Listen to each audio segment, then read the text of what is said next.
शिल्पा और राजेश दोनों घर के लिए निकल पड़े। यहाँ वाणी अपना पेपर देकर कॉलेज से जैसे ही बाहर निकली, वाणी बहुत खुश थी। वो अपने सारे फ्रेंड्स के साथ खड़ी हुई थी। सारे फ्रेंड्स यही डिस्कस कर रहे थे कि हमारा आज का पेपर भी बहुत अच्छा गया, बस अब हम कुछ महीनों के लिए बिछड़ जाएंगे, कुछ टाइम तक हम कॉलेज नहीं आएंगे। और सब ये डिस्कस करने लगे कि अब उन्हें आगे क्या करना है। यही चीज़ों को लेकर वो लोग बात कर रहे थे। तभी अचानक इन लोगों के पास अतुल आया। अतुल कुछ परेशान सा लग रहा था। वाणी ने अतुल से पूछा, क्या हुआ अतुल, तुम यहाँ कैसे, कोई बात है क्या? अतुल ने कहा, कुछ नहीं, वो दरअसल मैं बस यूं ही, इस तरह से वो बातें गोल गोल घुमाने लगा। वाणी ने कहा, अतुल जो बात है वो साफ साफ कहो, क्या कहना है? अतुल ने कहा, कैसा गया तुम लोगों का पेपर? वाणी ने कहा, ये बात तुम पूछने तो नहीं आए, जो भी बात है वो सीधे से कहो। अतुल ने कहा, एक्चुअली बात यह है कि मैं तुम लोगों को सॉरी बोलना चाहता हूँ। सॉरी, ये शब्द अतुल के मुंह से सुनकर सारी लड़कियाँ एकदम हैरान हो गई। वो लोग हंसने ही वाली थी कि वाणी ने उन्हें इशारे से रोक लिया और अतुल से पूछा, सॉरी? पर सॉरी क्यों बोल रहे हो तुम? अतुल ने कहा, वो एक्चुअली में जब हमारे स्कूल में कंपटीशन था, उस समय मैं कुछ ज़्यादा ही ओवर रिएक्ट कर दिया। तुम लोगों को हराने के चक्कर में मैं सही गलत को भूल गया। कई बार मैंने चीटिंग करने की भी कोशिश की, जजेस को अपनी तरफ करने की कोशिश की, बहुत सारी हरकतें ऐसी की, और इसके बाद भी जीत तुम्हारी ही हुई।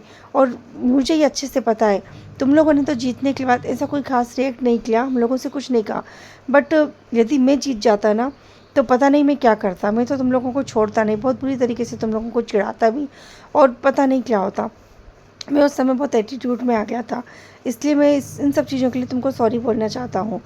तो इस पर वाणी ने कहा, मैं तो इस चीज़ को कब से भूल चुकी हूँ, मैंने तो इस बात पे माइंड किया भी नहीं। और कंपटीशन होना ना होना ये एक अलग चीज़ है। मेरा ध्यान तो सिर्फ स्पोर्ट्स पे था, जो करने में हमें बहुत ही मज़ा आया। देखो, जब दो लोगों के बीच में कोई कंपटीशन होता है, कुछ भी होता है, तो जाहिर सी बात है कोई एक जीतेगा और कोई एक हारेगा। तो इसका ये मतलब तो नहीं हुआ ना कि जीतने वाला बहुत ज़्यादा इंटेलिजेंट हो गया या हारने वाला बिल्कुल लूज़र हो गया। और वैसे भी ऐसा नहीं है, हम लोगों में बहुत फ़र्क नहीं रहा। 2 गेम तुम जीते, 2 गेम हम जीते। स्टेज प्रोग्राम तुम्हारा भी बहुत अच्छा था और मेरा भी बहुत अच्छा था, तो उसमें से हमें ज़्यादा पॉइंट्स मिल गए और हम जीत गए। तो इसमें जीत या हार की कोई बात आती ही नहीं है। और वैसे भी कुछ स्पोर्ट्स में तुम बहुत अच्छे थे जो तुम जीत गए, कुछ में हम अच्छे थे।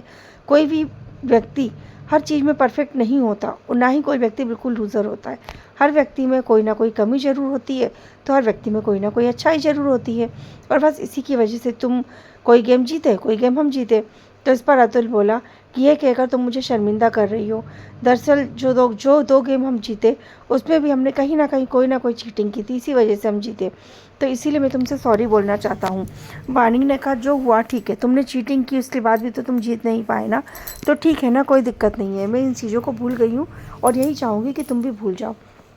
अच्छा, अब ये बताओ और क्या कहना चाहते हो? अतुल थोड़ा परेशान था। वाणी ने कहा, बोलो ना, क्या कहना है? अतुल ने कहा, वो एक्चुअली मैं तुम्हारे नाटक जो तुमने किया था उसके बारे में बात करना चाहता हूँ। जो प्ले तुमने किया था, वो तुमने खुद सोचा या किसी बुक में पढ़ा, या क्या थी उसकी कहानी? मैं उसके बारे में जानना चाहता हूँ। वाणी ने कहा, पता नहीं कैसे, पर वो जो चीज़ें थी वो मेरे दिमाग में आईं।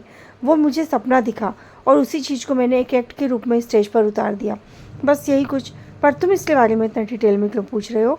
अतुल ने कहा, पता नहीं क्यों मैंने तुम्हारा प्ले बार बार देखा।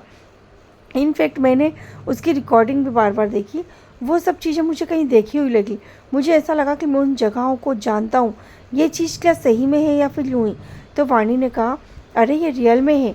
मेरी नानी का गांव, मेरी नानी रामपुर में रहती हैं, और वहाँ वाकई में ऐसी जगह है। वाकई में वहाँ पर जो वो पेड़ की कहानी मैंने बताई थी, वहाँ पर पेड़ है। तो मैं वहाँ जा भी चुकी हूँ। इनफैक्ट इस बार तो मैं खुद छुट्टियों में वहाँ जाने वाली हूँ। तो ये एक रियल जगह है। बाकी वो जो कहानी थी उसके बारे में मुझे कुछ नहीं पता। वो सब कहानी सिर्फ मुझे सपने में दिखी और मैंने उसे प्ले कर दिया। यह सब सुनकर अतुल ने कहा, अच्छा ठीक है, थैंक यू, बस मुझे इसी बारे में पूछना था। यह कहकर अतुल वहाँ से चला गया। अतुल के जाते ही सारी गर्ल्स हैरानी से बात करने लगी कि अतुल जैसा लड़का उन्हें सॉरी बोलने आया, आखिर इसके पीछे कोई ना कोई वजह है। यह कहकर वाणी ने कहा, छोड़ो, अब हमें इन चीज़ों से क्या मतलब। यह कहकर वाणी अपने सारे फ्रेंड्स के साथ कॉलेज से बाहर निकल गई। आगे की कहानी जानने के लिए सुनते रहिए हमारे कहानी का आगे का भाग, नीम का पेड़। Thank you.